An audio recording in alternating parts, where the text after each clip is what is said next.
Hi guys, this week we're going to talk about tissues, organs and systems, this hierarchy of life. And I'll just get that up for us. No, it's not going to talk to me. Yes it will, there we go. So we're looking at cells, tissues, organs and systems, and we'll talk more about this during the week. But I thought I'd get this ready for you so you can come back and review it when you need to. So if you think about cell theory again, cell theory tells us that the cell is the basic unit of life. So you can have an organism which is just one cell big, like an amoeba, for instance, or the bacteria. Some live in larger colonies, and then of course when you get to highly evolved animals like ourselves, and you're going to be 10,000 trillion cells in time, this is still true. We are still a collection of cells, and those cells are highly specialized. And just as we talked about in the last podcast and looked at last week, each of those cells still needs all of its basic requirements met. When cells combine to perform a particular job, we call them a tissue. So one cell on its own is just a cell. Multiple copies of that cell may form an epidermal layer. So if I look at my hand, the pavement across my hand is very much like the pavement of cells we looked at under the microscope when we looked at the onion cells. And they all are identical cells. And they're all combined together to form a barrier to protect me from disease. So they're forming a function. But they're all the same cell, and they're all doing the same job, and that's called a tissue. Tissues make organs. So my example here is the heart. You've all pulled apart during year 8, I hope. So you've cut open the heart, and you've explored its contents. And most of the heart is muscle cell. There's lots and lots of muscle cells forming muscle tissues. Because of course, even since it was only 4 cells big, it's been going lub-dub, lub-dub, lub-dub, lub-dub.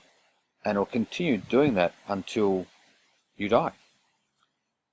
But it's also other things. So there's lots of muscle tissue, and then there's connective tissues making valves between the atria and the ventricles. And there are blood vessels around the heart itself. So there's veins and arteries feeding that muscle as it grows, taking away its wastes. And of course there are nerve tissues. That lub-dub, lub-dub, lub-dub is a rhythmic pulsing of your heart's pacemaker. It's a little core of nerves which causes it to do what it does. So this is an organ. A number of different types of tissues, but they're all together, again, for one purpose, to create an organ which does a job. And then of course we put organs together, and those organs form systems, again, to perform a particular purpose. So in a highly evolved animal like ourselves, with all these highly specialized cells and all these different specialized tissues, we lump organs together to make a system that does a job. So we have a digestive system. Mouth, teeth, tongue, salivary glands, esophagus, stomach, small intestine fed by the pancreas, large intestine with some bile coming in from the bile duct, out through the anus, dealing with food, respiration, breathing in through our trachea, bronchi, into the lungs, alveoli, covered in blood tissue, and we exchange gases.